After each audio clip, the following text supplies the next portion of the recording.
Buenas noches. Hoy quiero presentarles a ustedes el libro Historia de Garagoa, Sultana del Valle de Tenza, escrita por el autor Polidoro Martínez Olmos. Él es una persona oriunda de Garagoa, del municipio de Garagoa, Boyacá. Es una persona que trabajó 30 años en el Banco de la República, un lector muy consagrado, y pues él al final de su vida casi llegando al final de su vida, decide hacer una investigación muy profunda acerca de Garagoa, de toda su historia, cómo sucedieron sus inicios, de su posición geográfica, de sus costumbres, de cómo empezó el comercio, cómo ha sido este municipio en Boyacá que es muy reconocido y que tiene bastantes historias y anécdotas que contar que son increíbles y que llaman la atención. Entonces, este libro se imprimió en el año 2005, consta de 536 páginas. En él encontramos fotografías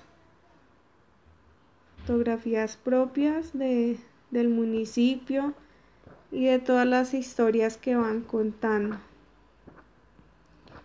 Entonces, por ejemplo, historias como la del maletero, que es la historia de un sacerdote que se dedicaba pues a su parroquia y un día decide casarse, pero pues obviamente al no estar permitido, digamos que fue un suceso en toda la población y que luego se iba a volver un suceso a nivel nacional, porque este señor lo que hizo fue que se casó y pues por supuesto lo destituyeron de su cargo.